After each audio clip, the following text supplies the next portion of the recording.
भव्यं च सर्वं यश्चाधितिष्ठति स्वर्यस्य च केवलं तस्मै ज्येष्ठाय ब्रह्मणे नमः। प्रिय पाठकगण,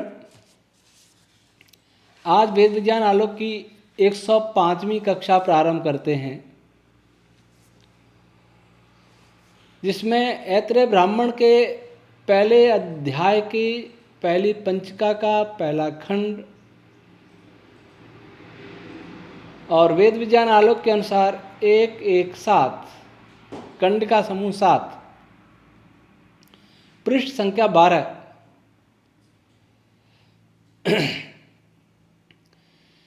घृते चरुम निर्वपेत यो प्रतिष्ठितो मन्येत, पहली कंडिका। दूसरी, अस्याम वाव स न प्रतिष्ठति यो न प्रतिष्ठति।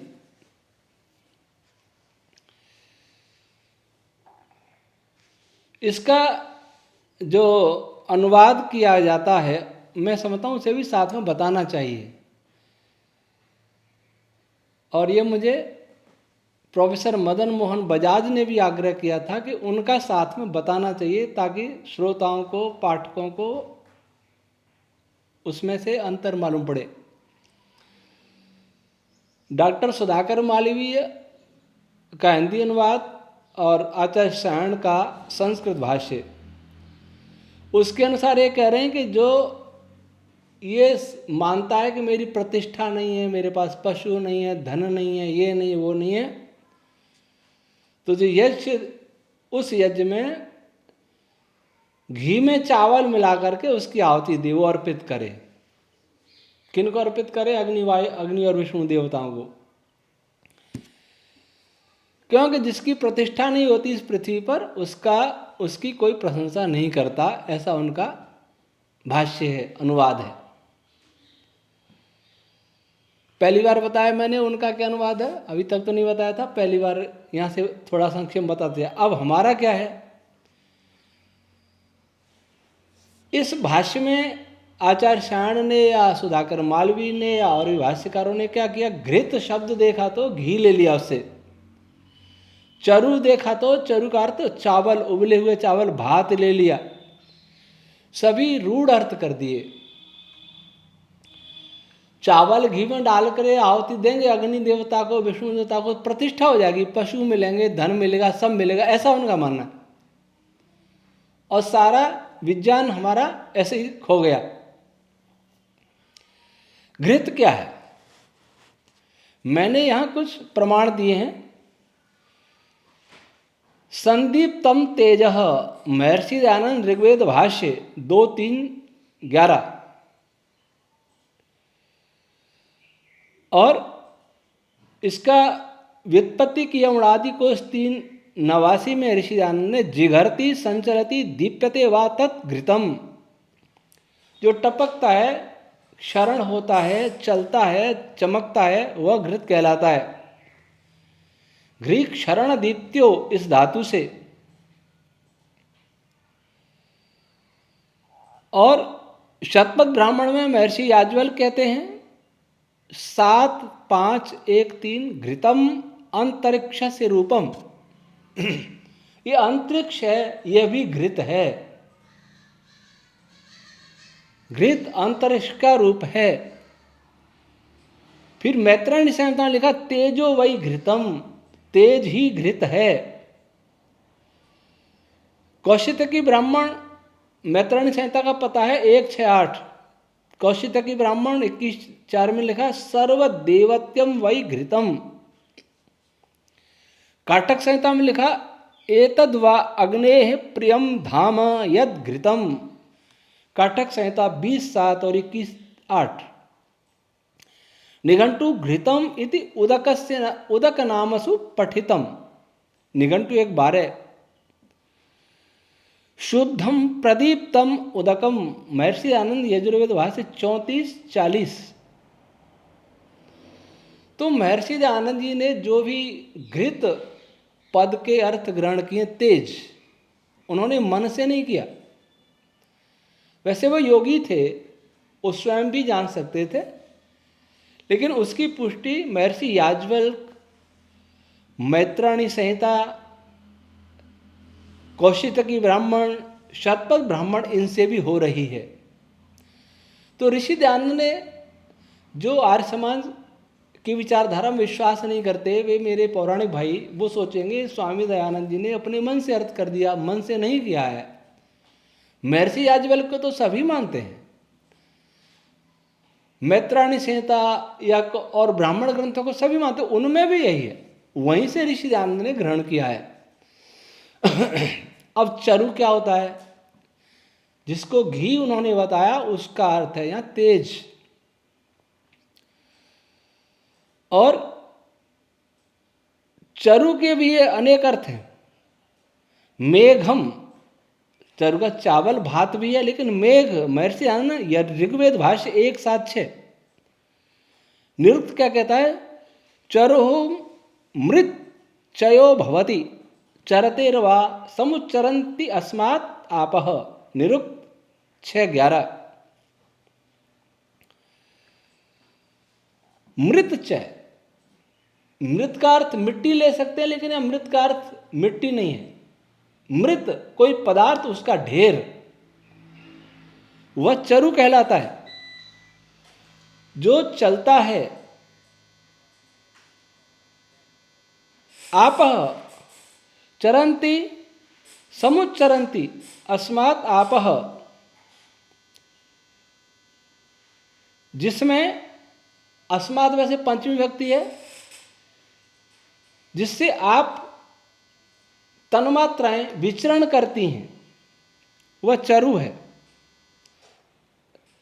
नहीं, आप विचरण करते हैं, चलते हैं, इसलिए वे भी चरु कहलाते हैं।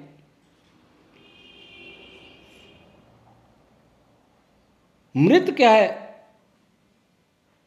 मृत धातु की प्रत्यय।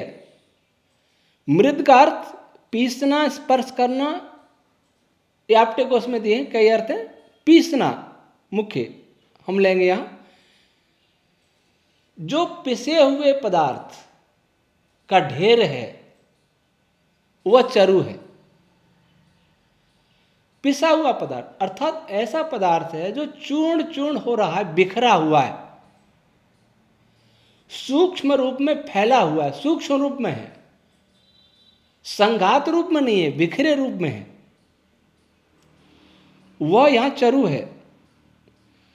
और मैत्रायणी संहिता 1:4-9 में लिखा इमे लोका चरु हो। ये लोक भी चरु हैं, क्योंकि ये उस सूक्ष्म पदार्थ से बने हुए हैं। पंचविलय शब्द और आया है, उसको फिर बिलम का अर्थ भी फिर देखेंगे तो भरणम धारणम, निरुक्त कहता है बिलम भरम भवति विभर्ते, जो भरण पोषण करता है, जो धारण करता है।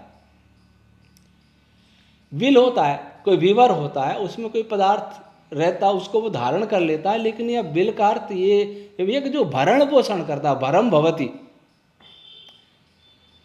इसलिए ऋषि ने लिखा भरम भरणम धारणम।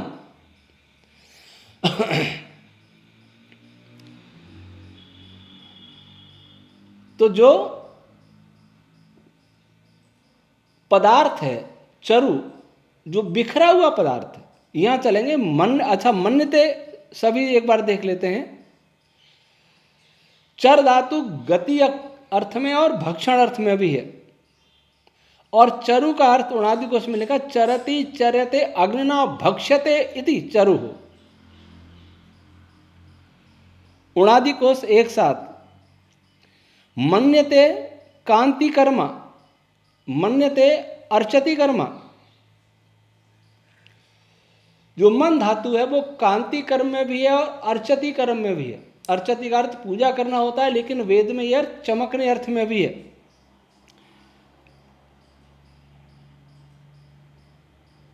तो अब यहां यो अप्रतिष्ठतः, यो अप्रतिष्ठितः मन्येत, जो पदार्थ अप्रतिष्ठित है,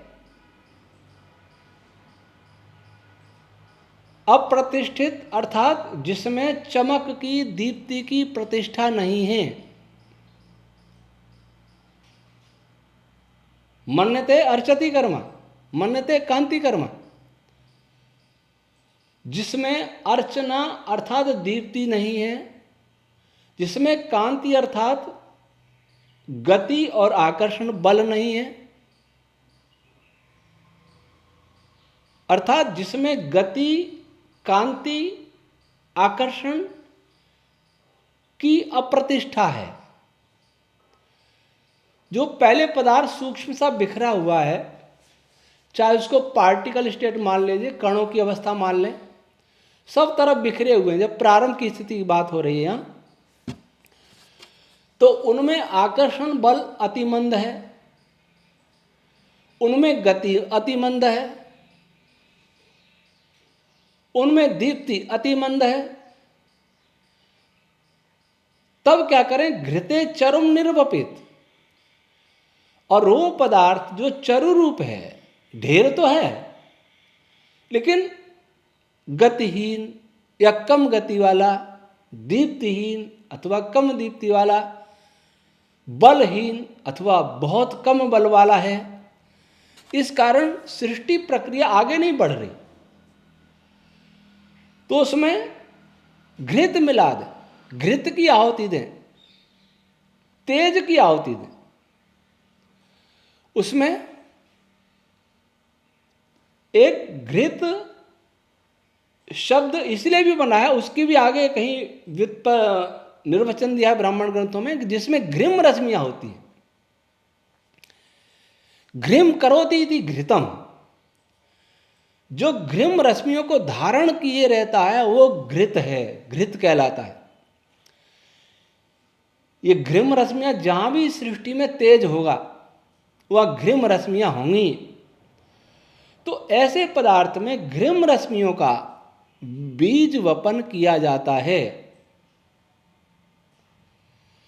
और घृम रश्मियों से युक्त आकाश तत्व का बीज वपन किया जाता है, क्योंकि अंतरिक्ष से रूपम, यह भी कहा था सतत ब्राह्मण ने।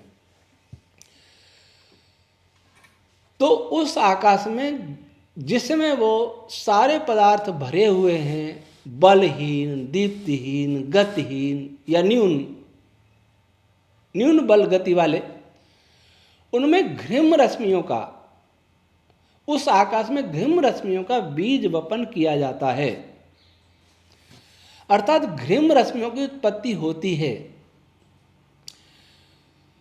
भू भुव स्व जनय तपय सत्यम, ये पहले पैदा हो गए। प्राणापान आदि भी पहले पैदा हो गए। वैसे घृम भी पहले पैदा हुए, ऐसा नहीं है कि अभी पैदा हो रहा है, क्योंकि बिना उसके प्राणों की दीप्ति नहीं होगी। लेकिन क्योंकि इनमें बल है, कम है ये बल गति आदि, इसलिए घृम रश्मियों को विशेष रूप से उत्पन्न किया जाता है। यह इनका कहने का अर्थ ही है। अस्याम वाव स न प्रतिष्ठति प्रतिष्ठति यो न प्रतिष्ठति। इस अस्याम, ये पृथ्वी के लिए का प्रयुक्त होता है इस जगह। यहां कहेंगे अस्याम इस सृष्टि प्रक्रिया में, स न प्रतिष्ठति यो न प्रतिष्ठति। यहां प्रति व्याप्ति अर्थ में अभी ऋषि दयानंद ने लिया है यजुर्वेद भाष्य 20:37 और ऋग्वेद भाष्य 169 में वीप्सा अर्थ में भी लिया है। तो जो पदार्थ अच्छी प्रकार अपने तेज और बल से व्याप्त नहीं है,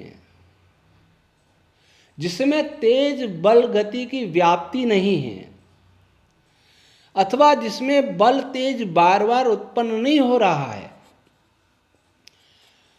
वह पदार्थ इस सृष्टि प्रक्रिया में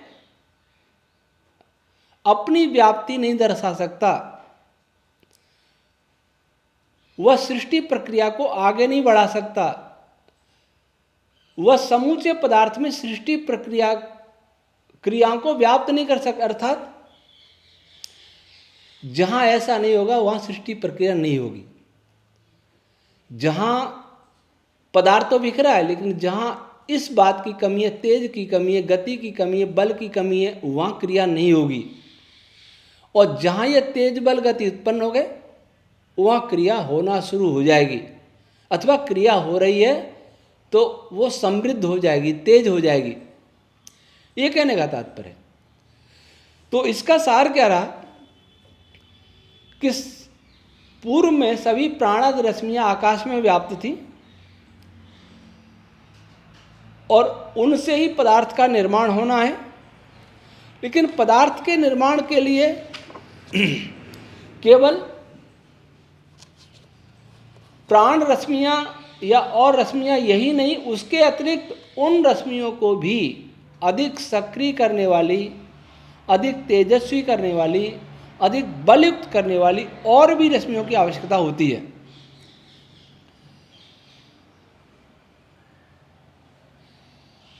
आकाश तत्व में स्वयं भी एक तेज होता है, प्रकाश होता है। तेज होता है इसका अर्थ ये न सोच लें कि आकाश के फोटोन होते हैं आकाश में, ऐसा नहीं। फोटोन तो बहुत बाद की चीज है। तो आकाश में जो भी पदार्थ बना उसमें ऊष्मा प्रदान करने, उसको और गर्म करने के लिए, उसको और प्रकाशित करने के लिए और बल देने के लिए, संयोग की प्रक्रियाओं को तीव्र करने के लिए अथवा कहीं के उत्पन्न करने के लिए घृम रश्मियों की आवश्यकता होती है। और उन्हीं को कहा है यहाँ घृत, और चरु वो समस्त पदार्थ है। ये इन कंडिकाओं का आशय है। आज इतना ही, शेष अगली कक्षा में। ओम शम।